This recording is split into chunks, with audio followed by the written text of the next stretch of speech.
சிவா திருச்சிற்றம்பலம்.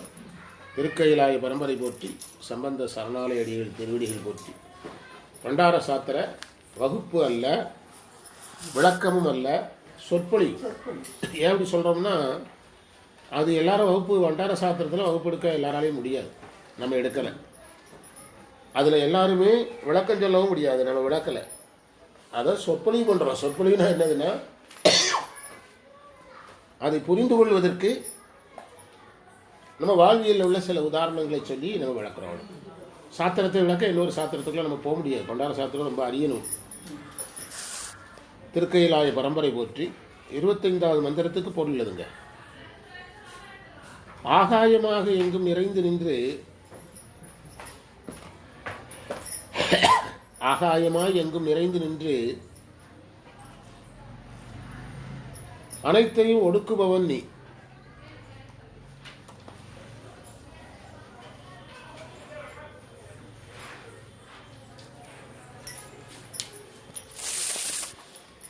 ஆகாயமாய் எங்கு நின்று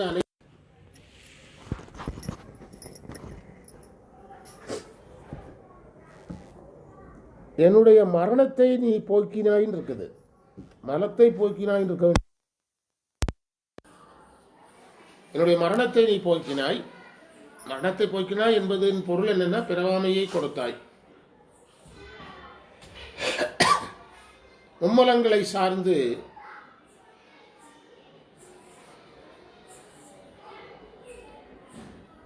நான் நிலையற்றதையே கண்டு கொண்டிருந்தேன்.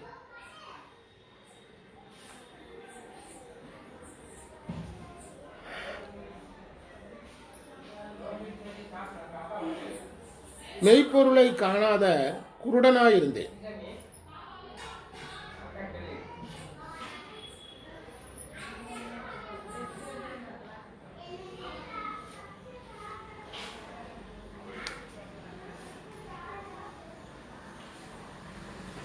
வினைகளுக்கு ஏற்ப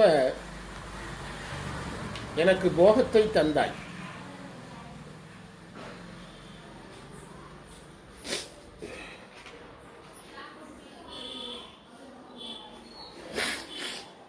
மலச்சார்பை உன் திருக்கரத்தால் உரித்தாய். அதுதான் நம்ம யானைத்தோல் உரித்தார்னு சொல்றோம் போல் தெரியுது. உரித்தாய்ங்கிறார். தில்லையில் ஆடிய உத்தமனே,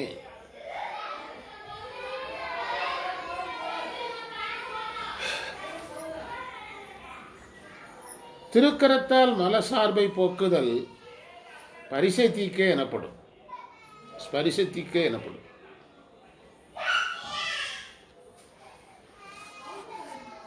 ஆகாயமாய் எங்கும் நிறைந்திருக்கிற நீயே ஒடுக்கிறவனா இருக்கிற. என் மரணத்தை போக்கினா என்பதன் பொருளே என்னதுதான், எனக்கு பிறவாமையை தந்தா இப்போ மலத்தை போக்கினான்னு எடுத்துக்கலாம். மலத்தின் காரணமாக நிலையற்றதையே கண்டு வந்தேன். மெய்ப்பொருளை காணாத குருடனாக இருந்தேன். வினைக்கேற்றபடி வினையை போகங்களை நுகரச் செய்தாய். என் மலத்தை உரித்தாய் உன் கரங்களால். அப்படின்னா என்ன அர்த்தம்? எனக்கு என்ன தீக்கை தந்தாய்? பரிசத்தீக்கை. இப்போ மந்திரத்தை படிச்சிங்கன்னா அடுத்த மந்திரத்துக்கு போடலாம். மறிப்பி தவறலை வானாய் எனக்கு மறிப்பதனை அரிப்பித்து அவனி மலமேற் குருடாய் அகமகிழ. அந்த மறிப்பித்தனை மறிப்பதனைங்கிறது தான் மரணம். மரணம்ங்கிறது இருக்குது மந்திரத்தில். அகமகிழ தெரிப்பித்தவாறுற்று அழிப்பை அத்தீதை திருக்கரத்தால் உரிப்பித்த. அது என்ன தீக்கை? உரிப்பித்த வாரங்கொல் தில்லையில் ஆடிய உத்தமனே. மந்திரம் 26. உறங்கும் போதும் விழிக்கும் போதும்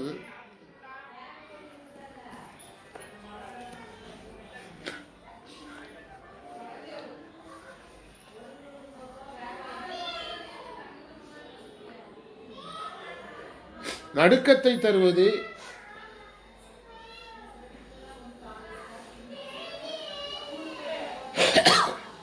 நெஞ்சம் எப்போதும் குற்ற உணர்வோடு இருக்க செய்வது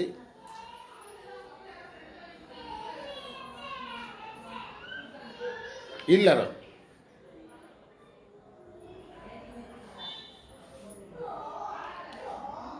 இல்லறமே பொருள் என்று நான் வாழ்ந்தேன். அவங்க துறவிகள் இல்லறத்தில் இருக்கல. யாருக்காக அப்படி பாடுறாங்க? யாருக்காக? நமக்காக அவங்க இல்லறத்தில் இருந்த மாதிரி பாடுறாங்க. இல்லறத்தில் நான் வாழ்ந்த காலத்தில்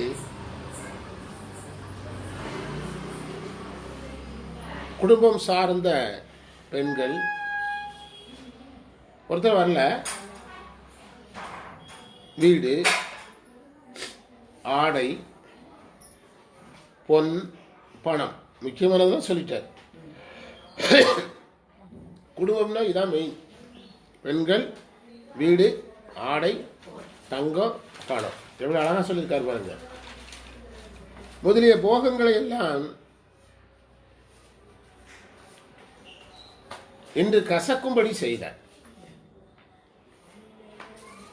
பரிசு பேப்பரா? இன்று கசக்கும்படி செய்தார். உன் திருவடியே நினைக்கின்ற கருணையை தந்தாய்.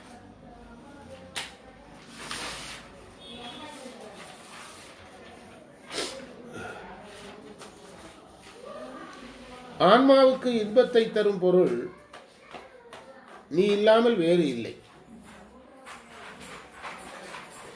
தில்லையில் ஆடிய உத்தமனே, துயில்கின்ற போதும் விழிக்கின்ற போதும் துளங்கி நெஞ்சை செயற்குள் அடக்கியது இல்லமென்றோ. இல்லம்னா இல்லறம். உளம் சேர்ந்ததெல்லாம் கயக்கும். கயக்கும்னா கசக்கும். இந்த மாதர் மறையெல்லாம் அதில் இல்லை. உரையாசிரியர் எடுத்துக்கிட்டாங்க. அப்போதானே நமக்கு புரியும். அது எங்கே இருக்குன்னு கேட்கக்கூடாது. அது அழகாக கண்டுபிடிச்சிருக்காங்க பாருங்க. குடும்பம்னா பெண்ணு, வீடு, உடை, பொன், பணம் எல்லாம் இது சம்மந்தப்பட்டது தான். எல்லாம் இது சம்மந்தப்பட்டது. நகை வாங்கி கொடுக்கணும், பணம் சம்பாதிச்சு கொடுக்கணும், ட்ரெஸ் எடுத்து கொடுக்கணும், வீடு கட்டி கொடுக்கணும். இதான வாழ்க்கை. அது அழகாக சொல்லியிருக்காங்க.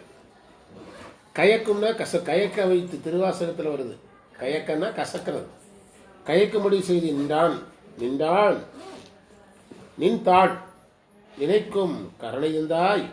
உயிர்க்கு இன்பம் நீ அல்லது இல்லை கண்டாய். தில்லையுத்தமன். என்ன அழகான மந்திரம். என்ன சொல்றாரு?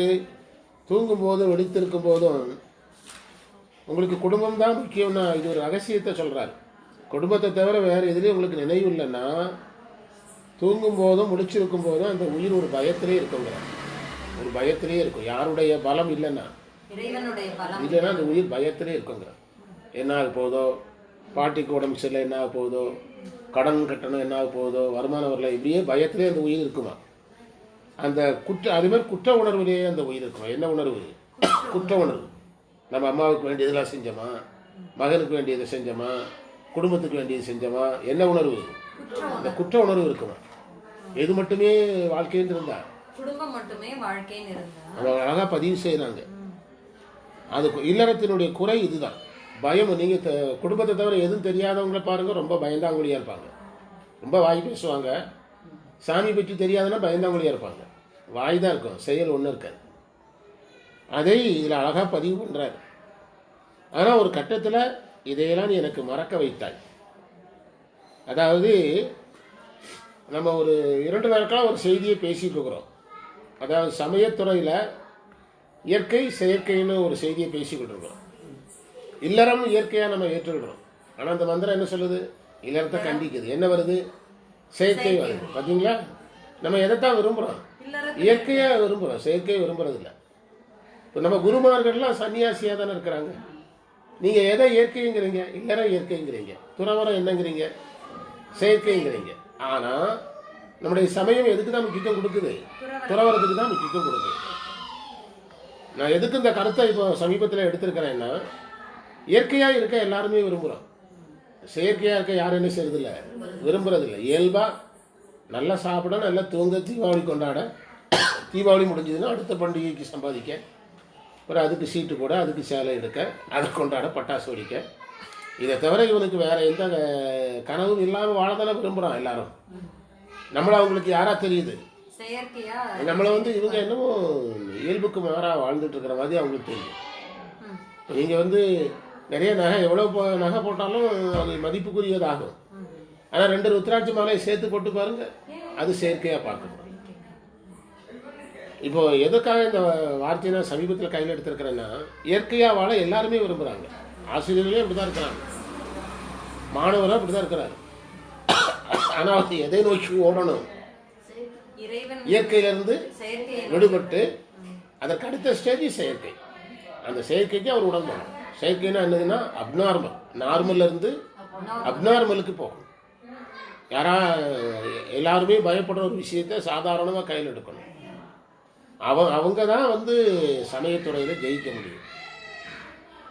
இது ஒரு முக்கியமான இடம். இப்போ இதையெல்லாம் சொல்றாரு. இதெல்லாம் கசக்கும்படியாக நீ செய்தாய், உன் திருவடியை நினைக்கும் கருணை தந்தாய், ஆன்மாவுக்கு இன்பம் தரும் பொருள் நீ மட்டும்தான் அப்படின்னு சொல்ற. உயிருக்கு இன்பம் தருவது இறைவன் தான் அப்படின்னா எத்தனை பேர் ஏற்றி விடுவாங்க? அவங்ககிட்ட கேட்டா உயிருக்கு இன்பம் தருவது உணவுமா, நல்ல விலை உயர்ந்த ட்ரெஸ்ஸு இன்பமாக இருக்குமா, வயசு பசங்க 2 லட்சம் ரூபாய்க்கு பைக் வாங்கி கொடுத்தீங்கன்னா சந்தோஷங்கிறான். அப்புறம் ஏதோ ஒரு பாலத்தில் போய் முட்டிட்டு விழுந்து கிடக்கிறான். உண்டா இல்லையா? அவன் எந்த பொருளை தான் இன்பங்கிறான்? நிலையற்ற பொருளை இன்பங்கிறான். நிலையான பொருள் தான் இன்பம்னு இந்த சாஸ்திரம் சொல்லும் போது அது நமக்கு எப்படி தெரியுது? அதனால தான் நம்ம சைவத்தில் போராடுறோம். சைவத்தில் ஏன் போராட வேண்டியிருக்குதுன்னா, நீங்கள் அவங்கள செயற்கையாக கொண்டு வந்தாலும் அந்த உயிர் எங்கே போய் விழுந்துடும், திரும்பவும் அந்த இயல்பான வாழ்க்கையில் போய் என்ன செஞ்சிடும்? விழுந்துடும். நீங்கள் அமைப்பாளராகவோ பேராசிரியராகவோ நேரடியாக பொறுப்பேற்று இருந்து பார்த்தா தான் தெரியும். இப்போ நம்ம சித்தாந்த வகுப்புக்கெலாம் நாங்கள் காலையில் சிலருக்கு ஃபோன் பண்ணுவோம். பெரும்பாலும் சிலர் இந்த பட்டன் செல் தான் வச்சுருக்காங்க, அவங்களுக்கு மெசேஜ் போகாது. கூப்பிட்டோம்னா சம்மந்தமே இல்லாமல் பதில் சொல்லுவாங்க. 15 நிமிஷம் பேசுவாங்க. சித்திக்கு உடம்பு சரியில்லாமல் போச்சு தான், இது 3வது தடவை ஹாஸ்பிட்டல் கொண்டு சேர்த்துருக்குறோம், எல்லாருமே ஹாஸ்பிட்டலில் தான் இருக்கிறோம் அப்படின்னு ஆரம்பித்தாங்கன்னா எத்தனை நிமிஷம் இருக்கும்? இதை நான் கேட்கணும். கேட்கலாம் சங்கடப்படுவாங்க. வாத்தியார் நம்முடைய கஷ்டத்தை காது கொடுத்து கேட்க மாட்டேங்கிறாரு. நான் அப்போ தான் பூஜை பண்ணிகிட்டு இருப்பேன். பூஜைக்கு போகணும், அவங்களை கூப்பிட்டு போகணும். இப்படியே என்ன கதை மட்டும் வரும்? யாராவது சொல்ல போகிறாங்களா? நீங்கள் நீ கூப்பிடவே வேண்டாம், 10 மணிக்கு வகுப்புறேன், 9 மணிக்கு கோயிலில் தான் உட்காந்துருக்கேன், என்ன எதுக்கு கூப்பிடுறீங்கன்னு அவங்க கேட்பாங்களா? இதுதான். அதனால தான் நம்ம சைவத்தில் போராடும். புரியுதா? இன்னைக்கு நம்ம பேசுகிற விஷயங்கள் வரைக்கும் இந்த போராட்டம் ஏன் வருதுன்னா, எல்லோரும் எதற்கு தயாராக இருக்கிறார்கள்? இயல்பாக சாதாரணமாக விலங்குகள் போல வாழ தயார். சிந்தனை மிக்கவர்களாக தன்னை மாற்றிக்கொண்டு ஞானிகள். அப்துல் கலாம் சொல்றாருல்ல, அதாவது பிறருடைய வரலாற்றை படிக்கக்கூடாது, நம்ம வரலாறு படிப்பிற்கு உரியதாகணும் அப்படிம்பார். அடுத்த வரலாறை படிக்கிறதல்ல, நம்ம வரலாற்றை நம்ம படிக்கிற மாதிரி நம்ம வாழணும் அப்படிம்பார். அப்படிதான் நீங்கள் புதுமையான ஒரு வாழ்க்கை முறையை என்ன செய்யணும்? கையில் இருக்கு. அதுக்கு யாரும் தயார் இல்லை. அதெல்லாம் நம்ம இதில் கற்றுக்கணும். அடுத்த மந்திரத்துக்கு பொருள் எழுதுனா நம்ம திருவாசகத்துக்கு போயிடும். ஊருக்கு போயிட்டு நல்லா ரெஸ்ட் எடுத்து தான் வந்தேன். ஏதோ ஒரு காரணம் என்னாச்சுன்னே தெரியல, பயங்கரமாக பாதிச்சுட்டு உடம்பு. நாளைக்கு எப்படி தான் 5 மணி நேரம் வகுப்புக்கு போகணும் எனக்கே தெரியும். அதனால தான் நான் நிறைய வகுப்பு என்னுடைய கண்ட்ரோல்லே கொண்டு வர்றதுக்கு முயற்சி பண்ணிட்டு இருக்கேன். நம்ம நினைச்சா லீவ் விடணும், நம்ம நினைச்சா வகுப்பு நடத்தணும். இன்னும் ஒரு மந்திரம் சொல்லுங்க. எந்த மந்திரம்? பொருள் எழுது. நான் உன்னை துதிப்பேன், நான் உன்னை புகழ்வேன்.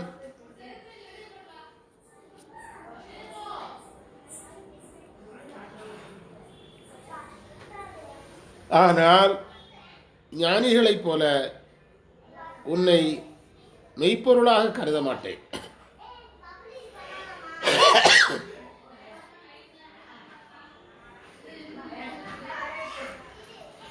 என் நெஞ்சத்தில் மாயை நிறைந்திருக்கிறது, மாயை உணர்வு. அன்பு இல்லை.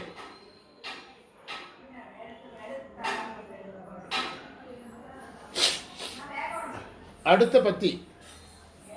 இப்போது ஞானிகளை சார்ந்து வாழ்கிறேன், அவர்களை பணிகிறேன்.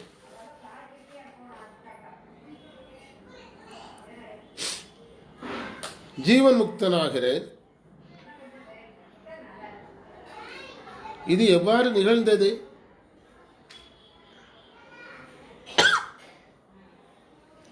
தில்லையில் ஆடிய உத்தமனே. எளிமையான மந்திரம். இந்த மந்திரத்தை பாருங்க, முன்பகுதி இயற்கை, பின்பகுதி செயற்கை.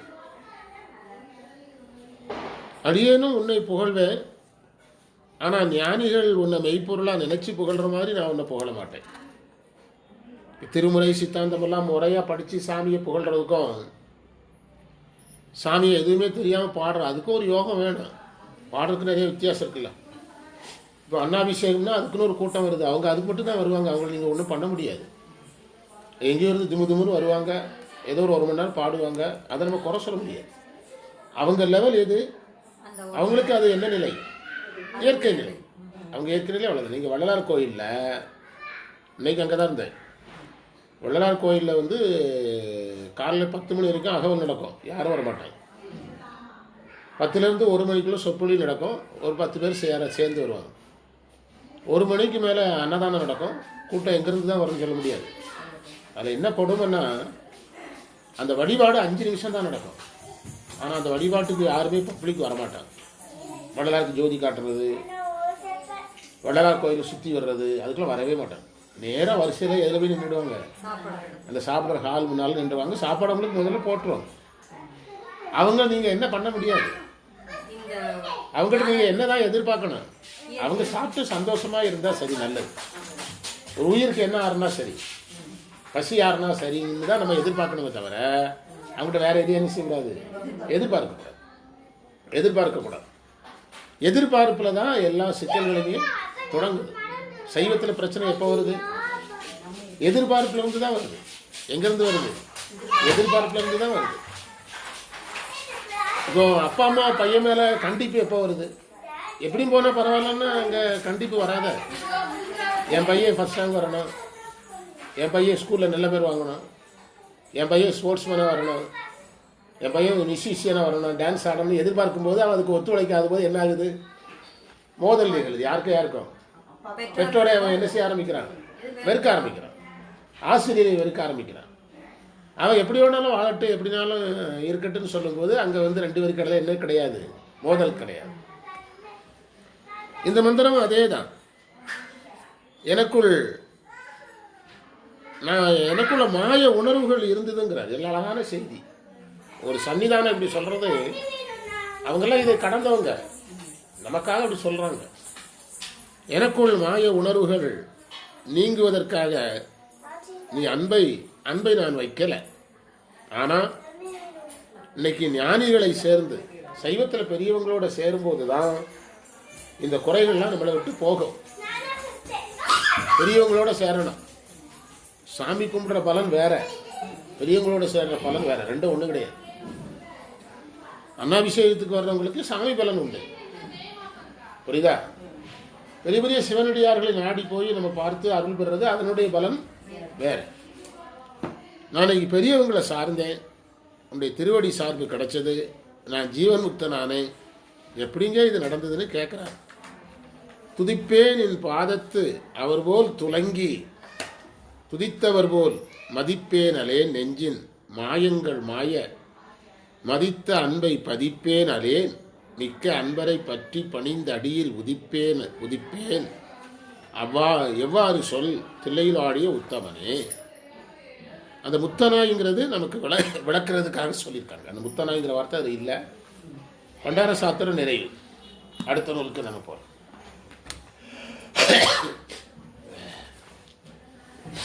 சாயங்காலம்னா கூட வந்ததே இருமல் வரும்.